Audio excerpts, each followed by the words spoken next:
CIA अब इस मामले की जांच करेगी, लेकिन इस ईमेल से जो खुलासे हुए हैं वो हैरान करने वाले और थोड़े से चौंकाने वाले भी हैं। एक शख्स ईमेल लिखता है, वो दावा करता है कि प्रधानमंत्री की हत्या करूंगा।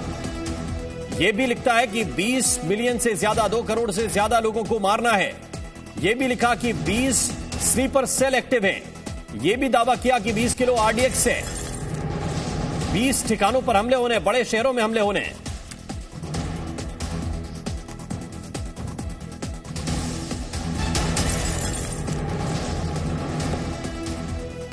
और इस वक्त हमारे साथ रॉ के पूर्व अधिकारी एनके सूद साहब हमारे साथ जुड़े हुए हैं। सूद साहब, बहुत बहुत स्वागत है आपका। आपके सामने कई तरह की इस तरह की सिचुएशंस आई होंगी। मेरा पहला सवाल आपसे यह है कि क्या यह मामला वाकई बहुत गंभीर है या शरारत भी किसी की हो सकती है? ये बहुत सीरियस है। आप देखिएगा, आज हमारे जो प्राइम मिनिस्टर हैं वो सबसे ज्यादा पॉपुलर है वर्ल्ड के अंदर, और पॉपुलर होने की वजह से उनके ऊपर टारगेट नंबर 1 है। जब भी पीएम मोदी बाहर जाते हैं, आप चाहे G20 के समिट पे ले लीजिएगा, या कहीं पे भी जाते हैं, उनको स्पेशल सिक्योरिटी प्रोवाइड की जाती है फॉरेन कंट्रीज के द्वारा। पिछली बार जब ये क्लाइमेट चेंज के ऊपर यूके गए थे, उनको स्पेशल सिक्योरिटी दी गई थी, तो उनको उस टाइप की सिक्योरिटी दी गई थी जो जो बाइडेन को दी गई थी, लेकिन बाकी किसी को उस टाइप की सिक्योरिटी दी गई। आप देखिए, पिछली बार उनको टारगेट किया था फिरोजपुर के अंदर, और पीएम मोदी के खिलाफ बहुत बड़ी साजिश है, क्योंकि पीएम मोदी इस टाइम पे देश को स्ट्रांग बना रहे हैं और देश के अंदर ताकतें बैठी हैं जो पीएम मोदी इंडिया को कमजोर करना चाहते हैं। साथ में हमारे वर्ल्ड में भी ऐसी ताकतें बैठी हैं जो पीएम मोदी को टारगेट करते हैं। और मैं सबसे पहले ये कहूंगा कि इसके अंदर एक चांसेस हो सकते हैं खालिस्तानियों के। ये इनका काम है, और खालिस्तानी के साथ मिले हुए आईएसआई के लोग। इसलिए पीएम मोदी को टारगेट करके इन लोगों को बड़ा फायदा होगा, देश कमजोर होगा।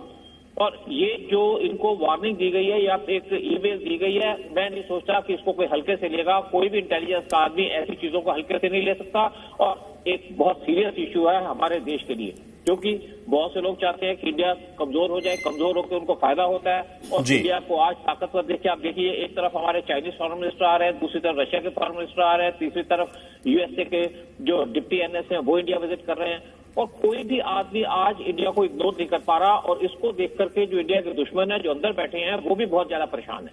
परेशान इसलिए ठीक है सूद साहब, लेकिन एक चीज जो और इस ईमेल में लिखा गया है वो ये लिखा गया है कि आरडीएक्स बहुत आसानी से पहुंच रहा है, कुछ टेररिस्ट से हाथ मिलाया है, और उसकी वजह से आरडीएक्स पहुंचना कोई कठिन काम नहीं है। अभी हाल ही में चित्तौड़गढ़ से 10 किलो आरडीएक्स बरामद हुआ है। तो यह भी एक बड़ा सवाल है कि भारत में अभी भी 10 किलो आरडीएक्स बरामद हो रहा है, यानी कि आरडीएक्स बहुत कठिन काम नहीं है आतंकवादियों तक पहुंचना, या ऐसे लोगों तक जो बड़ी साजिश में इन्वॉल्व हैं उन तक पहुंचना। जी, अभी देखिए, दिल्ली के अंदर 1 महीना पहले यहां पे आरडीएक्स मिला था। तो ये जितना भी सामान है, आप देखिए, स्मगलर्स बहुत ज्यादा एक्टिव है, अंडरवर्ल्ड एक्टिव है। एक्चुअली ये जरूर है कि हमने उनको साइड पे लगा दिया। तो ये जो भी आरडीएक्स या जो कुछ पहुंच रहा है, मैं सोच रहा हूँ कि हमारी इंटेलिजेंस एजेंसी जरूर एक्टिव है।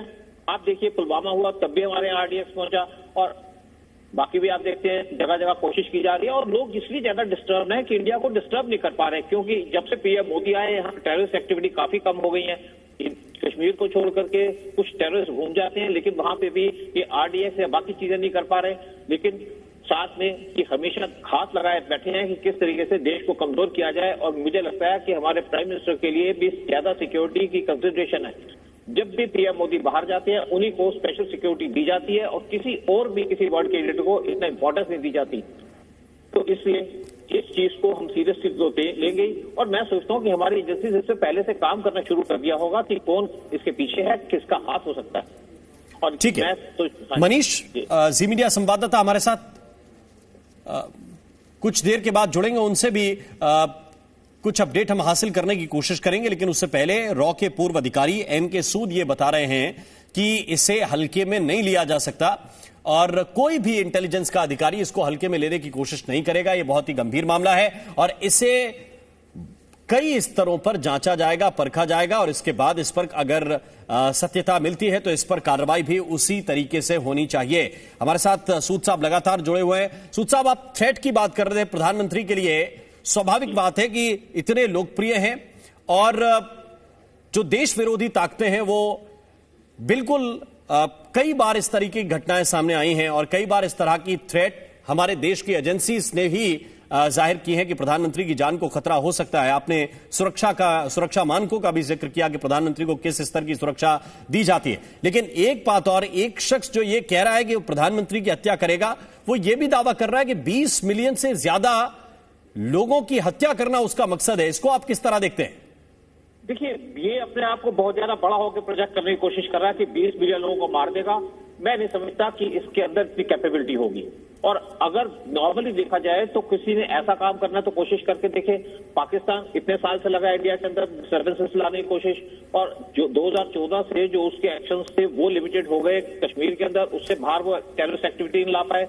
इमरान खान के टाइम में भी आईएसआई भी कोशिश करती रही, लेकिन कोई सक्सेस नहीं मिला। लेकिन इस टाइम पे जो पंजाब के अंदर जो चीज हुई है, जिस तरीके से वहां पे खालिस्तानियों का एक रोल देखने में आया है, इससे लगता है कि ये लोग जो खालिस्तानी हैं काफी एनकरेज हो गए हैं, और इसलिए ये कोशिश कर रहे हैं पीएम को टारगेट करने की। खालिस्तानियों का दुश्मन जो है वो देश का जो प्रधानमंत्री होता है हमेशा। इससे पहले जब आई के गुजराल थे इंडिया के प्राइम मिनिस्टर, उनको मारने की कोशिश की गई थी। उस टाइम पे 5 मिलिटेंट्स वो यूके से आए थे इंडिया में आई के गुजराल को मारने, जबकि आई के गुजराल तो एंटी खालिस्तान भी नहीं थे, वो इंडिया के फेवर में कोई बात भी नहीं करते थे। और ये उस टाइम पे जो रॉ है उसने खबर भेजी, और उसके बाद ये 5 आतंकवादी उनको इंडिया आ रहे थे, उनको फॉलो किया गया। और जब उनके पास आर्म्स एमुनिशन पहुंच गए जलंधर में एक गुरुद्वारे के अंदर, तब उनको अरेस्ट किया गया। तो ये खालिस्तानियों का तो एक काम लगा हुआ है कि वो हमेशा इंडिया को वीक करना चाहते हैं, वो इंडिया को टारगेट करना चाहते हैं। और नेचुरली आप देखें जिस टाइम पे पंजाब में इलेक्शन हुआ है, खालिस्तानियों का कितना इंपॉर्टेंट रोल है। मैं सोचता हूँ हमारी इंटेलिजेंस एजेंसीज तो इस बारे में पूरा जानती हैं, और मुझे लगता है इस केस के पीछे इस टाइम पे ये जो खालिस्तानी है वो पीछे है।